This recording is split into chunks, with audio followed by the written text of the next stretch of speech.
The prison alarm screamed through the dark halls at 2:13 in the morning. Red lights flashed across the walls of Blackridge State Prison.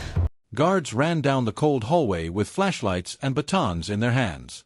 Cell Block D was supposed to be locked tight for the night. Nobody got in. Nobody got out. But something was wrong. Officer Grant stopped in front of Cell 117 and stared through the small glass window in the steel door. The bunk bed was empty. The sink dripped slowly. The toilet lid was open. But inmate Marcus Reed was gone. "How is that possible?" another guard whispered. Grant grabbed his radio fast. "Prisoner missing from Cell 117. Locked down the whole block." Heavy metal doors slammed shut across the prison. Inside the control room, guards checked the security cameras again and again. Nobody had seen Marcus leave the cell. No doors had opened. No windows were broken. It made no sense. Officer Grant slowly unlocked the cell door while 3 other guards stood behind him with weapons ready.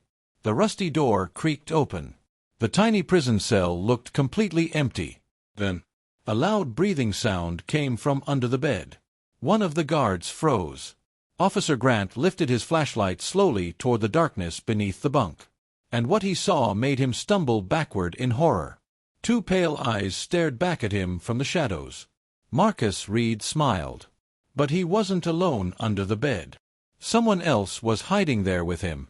Someone who was never supposed to be inside the prison. And then the lights suddenly went out. Everything went black. Screams exploded through the hallway. 3 months earlier, Marcus Reed arrived at Blackridge State Prison during a thunderstorm. Rain hammered the prison walls while buses rolled through the front gates. Marcus stepped off the bus wearing gray prison clothes and handcuffs around his wrists. He was 34 years old, tall, quiet, and carried a scar above his left eye. The other prisoners whispered when they saw him. "That's him. The bank robber. The guy who disappeared for 6 years." Marcus Reed had once been the most wanted criminal in 3 states. Police said he stole millions of dollars during violent robberies. But the strange thing was this. Nobody ever proved where the money went. Not $1 was found. Some people believed Marcus hid the money before he got caught. Others believed somebody helped him. Marcus never spoke about it. Not in court. Not during questioning. Not even after getting sentenced to 40 years in prison. Blackridge was supposed to break dangerous men like him. The prison sat far away from any city, surrounded by forests and tall electric fences. The guards there were strict, angry, and feared by every inmate. Especially Warden Doyle. Warden Doyle walked with a limp and carried a black cane everywhere he went. He watched prisoners like a hawk watches mice. "Rules keep people alive," he always said. Marcus stayed quiet during his first weeks. He never caused trouble. Never joined prison gangs. Never argued during meals. But strange things started happening around him. One prisoner claimed he heard scratching sounds coming from Marcus's cell late at night. Another inmate swore he saw Marcus talking to somebody through the wall. Then Officer Grant noticed something even stranger. Every single night during bed checks, Marcus would be awake. Just sitting on the edge of his bed. Watching the door. Waiting. One night, Grant stopped outside cell 117. "You got trouble sleeping?" he asked. Marcus looked up slowly. "You ever feel like this prison is hiding something?" Marcus asked quietly. Grant frowned. "What's that supposed to mean?" Marcus leaned closer to the bars. "There are places in this prison your cameras don't see." Grant laughed nervously. "You trying to scare me?" Marcus smiled faintly. "No," he whispered. "I'm trying to warn you." The next morning, a prisoner named Leon Baker disappeared during laundry duty. Gone.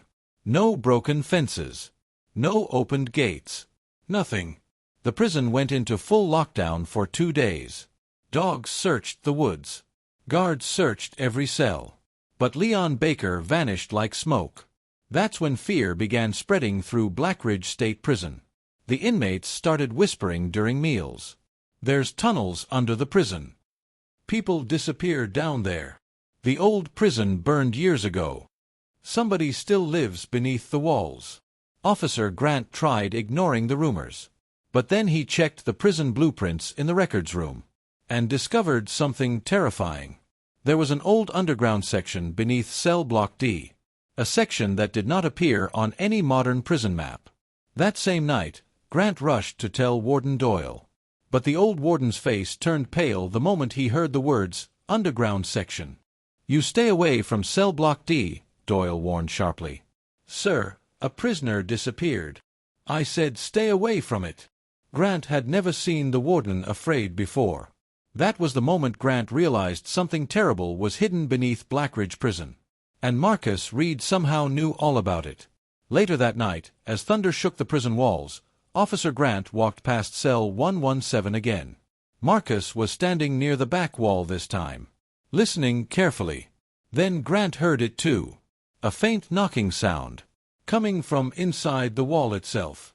Knock, knock, knock. Marcus slowly turned toward the guard. "They're getting closer," he whispered. Then a crack suddenly split across the concrete wall behind him. The crack in the wall spread like lightning across the concrete. Officer Grant jumped backward as dust filled the air inside cell 117. Marcus Reed stepped away from the wall slowly, his eyes locked on the growing crack. Then came another sound. Knock, knock, knock. This time it was louder. The noise was not coming from pipes, not from the next cell. It was coming from inside the wall itself. Grant grabbed his radio fast. "I need backup in cell block D now." The other prisoners started shouting from their cells. "What's happening? Did you hear that? Someone's in the walls." The lights above flickered again and again. The entire hallway felt alive, shaking softly beneath their feet. Marcus stared at the wall without fear. "They found the way back," he said quietly.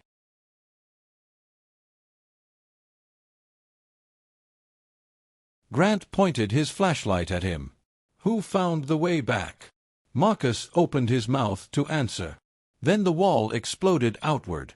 Chunks of concrete blasted across the tiny cell. Grant covered his face as smoke and dust swallowed the room. Alarms screamed through the prison. And through the broken wall, a dirty hand reached into the cell. A real human hand. Grant froze in horror. Another hand appeared beside it. Then a man crawled out from the darkness inside the wall. The stranger looked thin and pale. His prison clothes were old and torn apart. His beard hung down his neck, and his eyes looked wild like an animal trapped underground for years. The prisoners nearby began screaming. "Oh my God! No way! That's impossible!" Grant's heart pounded hard when he recognized the man. Leon Baker, the prisoner who vanished 2 weeks earlier. But Leon did not look normal anymore. His hands shook badly. His skin was covered in dirt and dried blood. He looked terrified. "They're coming," Leon whispered weakly. Then he collapsed onto the floor. More guards stormed into the hallway with weapons raised. Warden Doyle arrived seconds later, breathing heavily as he pushed through the crowd. The moment he saw the hole in the wall, all color drained from his face. "No," Doyle whispered. Grant pointed at the tunnel hidden behind the wall. "Sir, there's something under the prison." Doyle slammed his cane against the floor. "Seal this cell immediately." "But Leon came out of there alive." "I don't care," Doyle shouted. "Seal it now." The guards hesitated. Something about the warden's voice sounded frightened. Not angry. Frightened. Marcus watched Doyle carefully from inside the cell. "You knew this would happen," Marcus said. Doyle turned sharply toward him. "Be quiet." Marcus stepped closer to the bars. "You left them down there."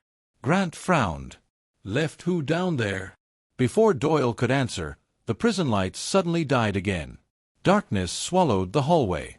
Inmates screamed from every direction. Then came the sound that made everybody freeze. Footsteps. Slow footsteps. Coming from inside the tunnel. One pair. Then another. And another. Grant aimed his flashlight toward the hole in the wall. The beam shook in his trembling hands. Shapes moved deep underground. Human shapes. At least 4 of them.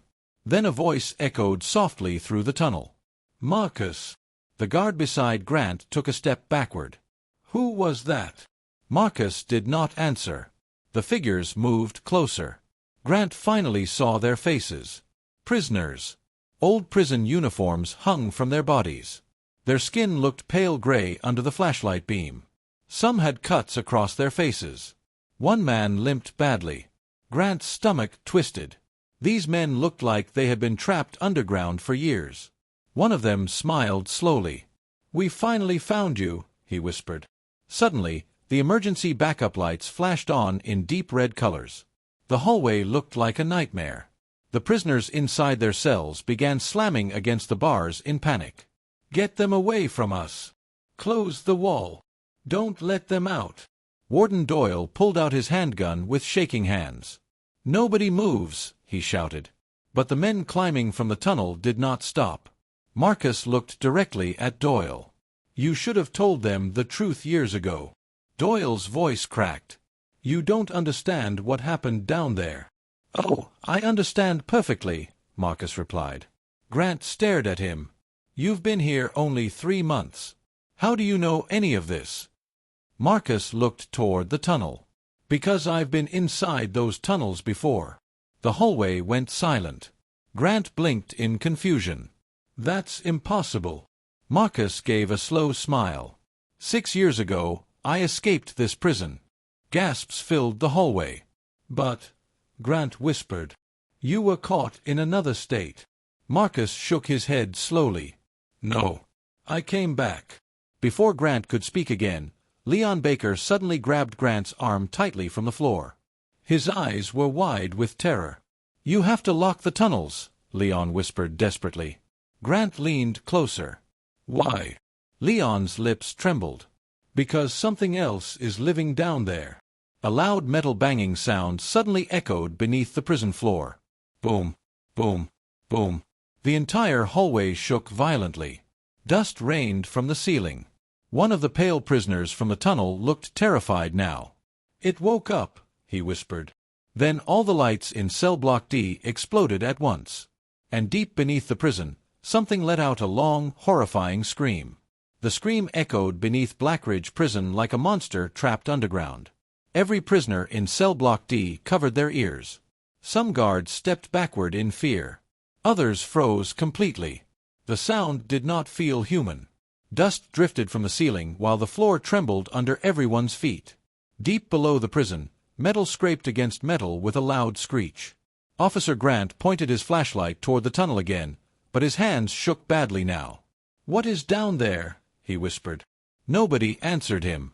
The pale prisoners who had crawled from the tunnel looked terrified. One of them pressed himself against the wall, breathing hard. Warden Doyle raised his gun toward Marcus Reed. "You caused this," Doyle snapped. Marcus shook his head calmly. "No," he replied. "You did." Another violent boom shook the hallway. Boom. A pipe burst somewhere nearby, spraying steam into the air. Red emergency lights flashed across frightened faces. Leon Baker slowly sat up from the floor. His voice trembled. "We thought we found a way out," he said weakly. "But the tunnels go deeper than anybody knows." Grant looked at him carefully. "Tell me what's down there." Leon swallowed hard. "There's an old prison under Blackridge." The hallway fell silent again. Marcus nodded slowly, like he already knew. Leon pointed toward the darkness inside the broken wall. Years ago, before this prison was rebuilt, inmates were kept underground during riots. Some guards locked prisoners down there and left them during a fire. Grant stared at him in disbelief. "You're saying prisoners died beneath this place?" Warden Doyle suddenly shouted, "Enough!" Everyone turned toward him. The old warden's face looked pale and sweaty now. "That section was sealed decades ago," Doyle said sharply. "This prison moved on." Marcus stepped closer. "But some prisoners survived," Marcus said quietly. Doyle looked away. Grant's eyes widened. "You knew." Doyle slammed his cane against the floor again. "You have no idea what those men became down there." Another scream echoed from deep underground. Closer this time. The pale prisoners near the tunnel backed away immediately. One of them whispered, "It's coming." Grant looked into the darkness. At first, he saw nothing. Then, movement. Something crawled quickly across the far tunnel wall. Too fast. Too low to the ground. Grant's flashlight caught only a quick shadow before it disappeared again. His heart nearly stopped. "What was that?" one guard whispered. Nobody answered. Marcus looked serious now for the first time. "We don't have much time," he said. Doyle pointed his gun at Marcus again. "You're lying. You escaped years ago and came back for the money." Grant frowned. "Money?" Marcus slowly looked at him. "The missing robbery money," Marcus said. "It's hidden beneath this prison." The prisoners nearby gasped loudly. Grant stared at Marcus in shock. "You hid millions of dollars under Blackridge?" Marcus nodded once. 6 years ago, I escaped through the tunnels during a riot. I found the underground prison by accident." His voice lowered. "But I wasn't alone down there." The tunnel suddenly made another scraping sound. Closer. Grant could hear breathing now. Heavy breathing. Marcus continued speaking carefully. There were survivors living underground. Men forgotten by everybody. Some were prisoners. Some were guards. Warden Doyle's face twisted with shame. Marcus pointed toward him. He knew people survived the fire. But instead of helping them, he sealed the tunnels. Doyle shouted angrily, "They were dangerous." "You abandoned them," Marcus fired back. The pale prisoners near the wall looked furious now. One of them stepped forward. "We begged for help," he growled. "Nobody came." Grant looked sick. "You left human beings trapped underground for years?" Doyle's hands shook around the gun. "We tried rescuing them at first," Doyle whispered. "But then the killings started." The hallway became quiet again. "What killings?" Grant asked. Doyle looked toward the tunnel with fear in his eyes. At night, guards started disappearing. A cold chill ran through Grant's body. "The survivors changed down there," Doyle continued. "The darkness drove them mad." Another loud scrape echoed from the tunnel. Closer. Closer. Then 2 glowing eyes suddenly appeared in the darkness. One guard screamed. The creature moved forward slowly into the red emergency light. Grant felt his stomach twist. It was a man. But barely. His prison uniform hung in ripped pieces across his thin body. His skin looked gray and dirty. Long hair covered most of his face. His fingers looked sharp from years underground. And he was smiling. A horrible smile. "There he is," Marcus whispered. The underground prisoner tilted his head strangely. Then he spoke in a rough, broken voice. "You came back. Marcus." Marcus didn't move. The man stepped closer into the hallway light. Grant noticed dark stains covering his hands. Blood. Fresh blood. Then another figure appeared behind him. And another. At least 7 people now climbed slowly from the tunnel. Every guard raised their weapons. The underground prisoners stopped walking. Then the first man pointed slowly at Officer Grant. "He's new," the man whispered. The others smiled. Grant took a nervous step backward. "What do they want?" he asked quietly. Marcus looked straight into the tunnel. "They think the prison belongs to them now." Suddenly, the emergency doors around cell block D slammed shut automatically. Metal barriers crashed down across every exit. The guards spun around in panic. "We're trapped!" somebody shouted. Then the prison speakers crackled to life. But instead of an announcement, a child's voice came through the speakers softly. "Can anybody hear me?" The entire hallway froze. Grant looked around in confusion. There were no children in Blackridge Prison. Then the voice spoke again. "They found me under the prison." And suddenly, all the cameras inside cell block D turned on by themselves. Every television screen and security monitor inside cell block D flickered to life at the same time. Static crackled loudly through the hallway. The prisoners backed against their cell bars, staring at the screens with fear in their eyes. Officer Grant slowly turned toward the nearest monitor. At first, the screen showed only darkness. Then the picture cleared. A narrow underground hallway appeared on the monitor. Rusty pipes lined the ceiling. Water dripped onto the floor. The camera moved shakily, like someone was carrying it through the tunnels. Then the child's voice returned. "Please help me." Grant's face tightened. "Who is that?" Nobody answered. The underground prisoners looked nervous now. Even they seemed afraid of the voice. Marcus stared at the screen carefully. "That's impossible," he whispered. Warden Doyle looked suddenly sick. "No," Doyle muttered under his breath. The camera on the monitor turned sharply around a corner underground. Grant's blood ran cold. Tiny handprints covered the tunnel walls. Children's handprints. Some painted in dirt. Some painted in blood. One guard stepped back in horror. "What is this place?" The child spoke again through the speakers. "They locked us down here." Grant turned sharply toward Doyle. "What is she talking about?" Doyle gripped his cane tightly but said nothing. Marcus looked furious now. "You told everybody the families escaped during the prison fire," Marcus said. Doyle's voice cracked. "We thought they did." The hallway shook again. Far below the prison, heavy footsteps echoed through the tunnels. Boom, boom, boom. Getting closer. The underground prisoners stepped away from the tunnel entrance fast. One whispered nervously, "It's hunting again." Grant looked between them. "What is hunting?" Before anyone answered, the security monitor changed suddenly. Now the screen showed a small underground room. A little girl sat in the corner hugging her knees. She looked about 8 years old. Her blonde hair was messy, and her face looked dirty with tears running down her cheeks. Grant stared in shock. "How is this possible?" The girl looked directly into the camera.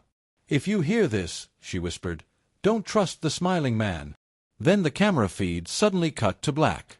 Every eye slowly turned toward the underground prisoners. Toward the smiling man standing at the front. The pale prisoner's grin faded slowly. "You shouldn't have shown them that," he growled. Marcus stepped backward carefully.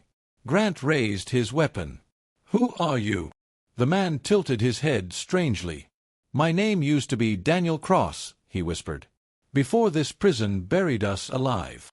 Grant's eyes widened. He recognized the name immediately. Daniel Cross had supposedly died 20 years ago during the Blackridge fire. But somehow he was standing here alive. Doyle looked terrified now. "You should have stayed underground," Doyle whispered shakily. Daniel suddenly laughed. It was a horrible sound. "You left children down there," Daniel hissed. "Did you think we would forget?" Another loud boom shook the prison harder than before. Cracks spread across the ceiling now. Dust poured into the hallway. The prison alarms screamed again. Grant grabbed his radio quickly. "Control room, respond." Only static answered him. The entire prison had gone silent. Marcus looked toward the tunnel entrance. "We need to leave now," he warned. Grant frowned. "What about the girl?" Marcus hesitated for the first time. "There may be more survivors underground." Doyle shook his head wildly. "No. Nobody goes down there." Daniel smiled again. "You're afraid they'll find the truth." Suddenly, one of the guards near the back screamed loudly. Everyone turned. A dark hand had reached through the bars of a nearby air vent and grabbed the guard's ankle. The guard crashed hard onto the floor. Before anybody could react, the hand dragged him screaming toward the vent. The other guards rushed forward and grabbed his arms. "Pull him back!" The guard screamed in terror while something inside the vent pulled harder and harder. Grant caught a quick glimpse of pale eyes staring from inside the darkness. Then came a terrible crunching sound. The screaming stopped instantly.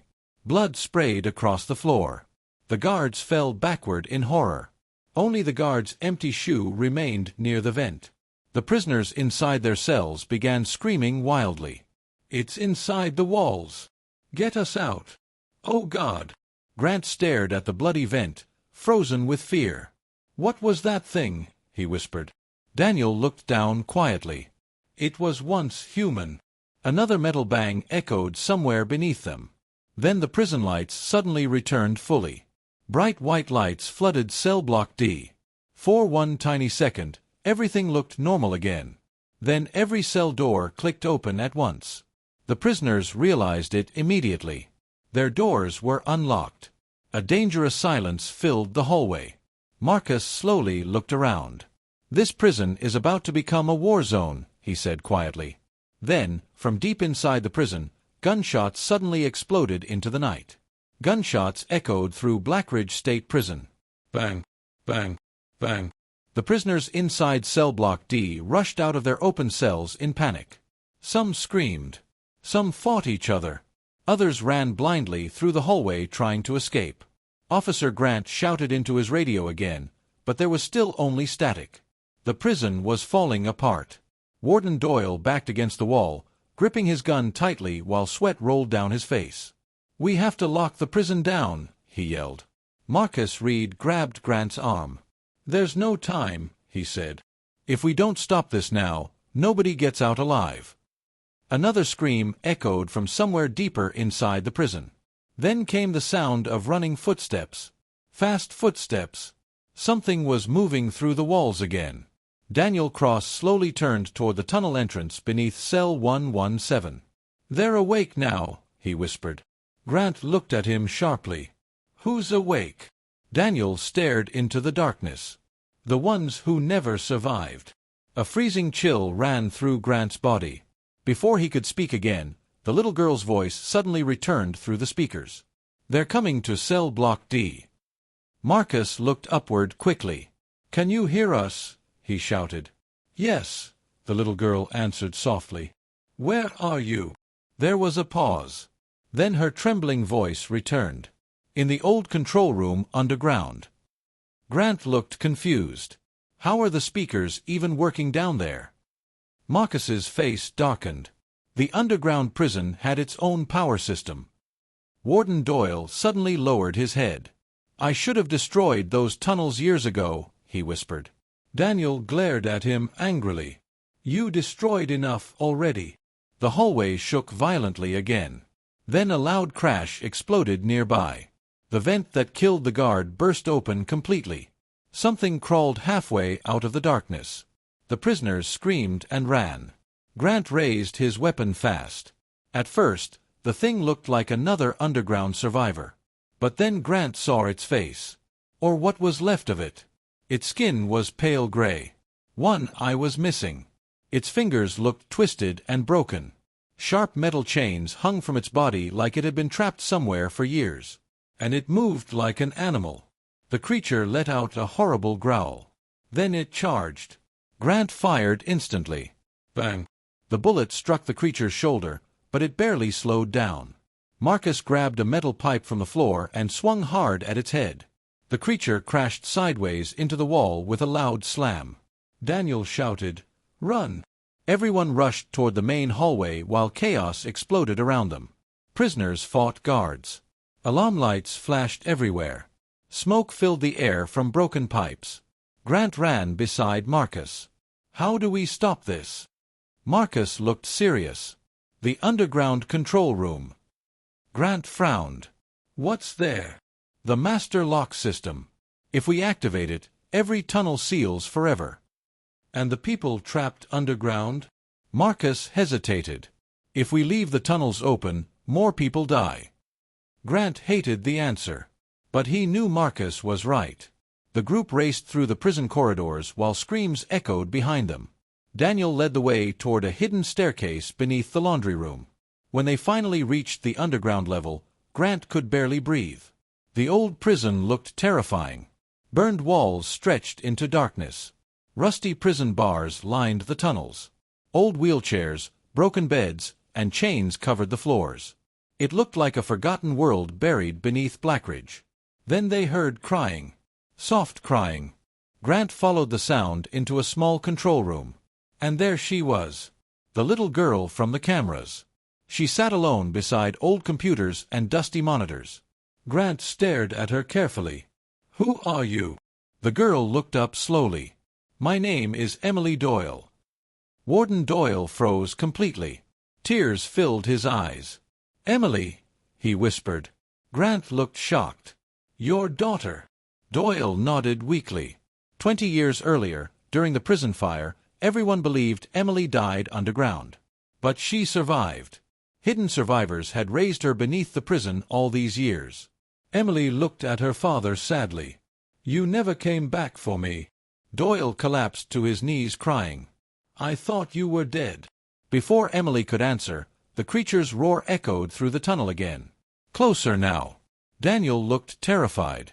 "It followed us." The lights flickered badly. Marcus rushed toward the control panel. "I'm sealing the tunnels." Grant looked around nervously as loud scratching sounds came from outside the room. Something was circling them. Marcus slammed his hand onto the old control switches. Warning sirens exploded underground. Heavy metal doors began closing throughout the tunnels. Boom, boom, boom. The creature roared loudly outside the room. Then it smashed into the control room door. The metal bent inward. Again. Boom. Emily screamed. Grant and Daniel pushed against the door together while Marcus worked the controls. "Hurry!" Grant shouted. The creature slammed the door again. A large crack split through the metal. Marcus pulled the final lever. Suddenly, massive steel doors crashed shut throughout the underground prison. The tunnels sealed one by one. The creature let out one final horrifying scream as the floor beneath it collapsed into darkness. Then, silence. The shaking stopped. The alarms faded. Everything became still. For the first time all night, Blackridge Prison was quiet. Hours later, police and emergency crews filled the prison grounds. Survivors were taken outside safely. The hidden tunnels beneath Blackridge were finally discovered by the world. Warden Doyle was arrested for covering up the truth about the underground survivors. Daniel and the others were taken to hospitals after spending years trapped below the prison. And Marcus Reed? He stood outside the prison in handcuffs beside Officer Grant as the sun rose over Blackridge. Grant looked at him carefully. "You could have escaped tonight," Grant said.